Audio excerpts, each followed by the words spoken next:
Hi friends, இன்னைக்கு வந்து எப்படி டாக்குக்கு டிக் ரிமூவ் பண்ணுறதை பற்றி தான் இந்த வீடியோவில் பார்க்க போகிறோம். இந்த வீடியோ வந்து ஃபுல்லாகவே நைட்டில் இருக்கும். ஏன்னா நைட்டில் தான் டாகுக்கு வந்து டிக் பவுடர் வந்து அப்ளை பண்ணோம். காலையில் அப்ளை பண்ணும்போது டாகுக்கு வந்து மவுத் வச்சு கக்கிச்சுன்னா அது வந்து பெரிய பாதிப்பு கூட உண்டாக்கும் டாகுக்கு. அதனால தான் நைட்டு தூங்கும் போது அதுக்கு அப்ளை பண்ணோம். சரி வாங்க ஃப்ரெண்ட்ஸ், வீடியோக்குள்ளே பார்க்கலாம்.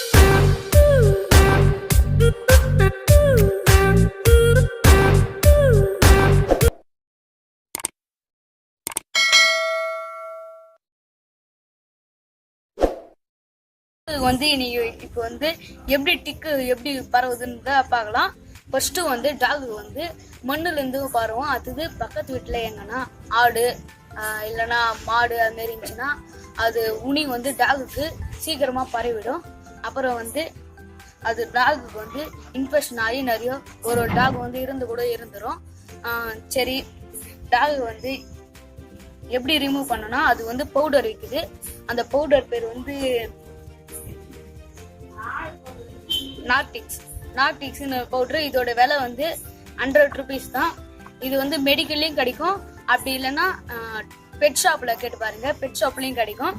இந்த வந்து எப்படி ரிமூவ் பண்றதுன்னு இப்போ பார்க்கலாம். பவுடர் வந்து 3 days தொடர்ந்து அப்ளை பண்ணோம். அப்ளை பண்ணிட்டு பிறகு 4th daysல வந்து டிக்ஸ் மொத்தம் ரிமூவ் ஆயிடும். சரி வாங்க எப்படி அப்ளை பண்றதுன்னு பார்க்கலாம். ஃபர்ஸ்ட் வந்து டாகை வந்து எந்த இடத்துல டிக்ஸ் எல்லாம் இருக்கோ அந்த இடத்துல வந்து ரிமூவ் பண்ணோம். ஃபர்ஸ்ட் வந்து டாகோடைய ஹேர் எல்லாம் இப்படி தூக்கிட்டு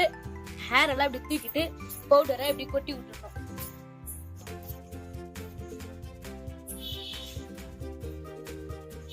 டிக்ஸ் எந்த இடத்துல அதிகமா இருக்கோ அந்த இடத்துல நிறைய கொட்டுங்க.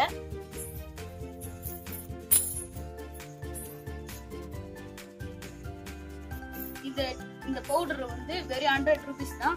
இந்த மெடிக்கல்லே வாங்கிக்கலாம்.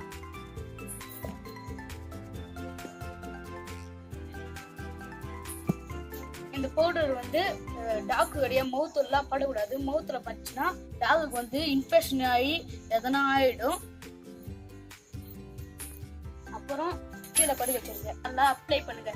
அப்ளை பண்ணாதான் டாகுடைய டிக்ஸ் வந்து உடனே ரிமூவ் ஆயிடும். வந்து டாக் வந்து டிக்ஸ் எல்லாம் பரவாம இருக்கிறதுக்கு வந்து அது எந்த இடத்துல தூங்குதோ அந்த இடத்துல வந்து சுத்தி ஃபெனாயில் ஊற்றி விட்டுருங்க. அப்புறம் வந்து இந்த ஒண்ணு சொல்றதுக்கு மறந்துட்டேன், இந்த டாகோட டிக் பவுடர் வந்து நைட்ல தூங்கும் போது வேண்டியதான் தடவணும். தூங்கும் போது தடவினாதான் அது எங்கேயும் மவுத் வச்சு நக்காம இருக்கும். நக்குச்சுன்னா அது வந்து எத்தனை இன்ஃபெக்ஷன் ஆயிடும். அதனாலதான் மவுத் எல்லாம் பழக்கூடாதுன்னு சொல்றேன். சரி, இந்த பவுடரை ட்ரை பண்ணிட்டு கமெண்ட் பண்ணுங்க.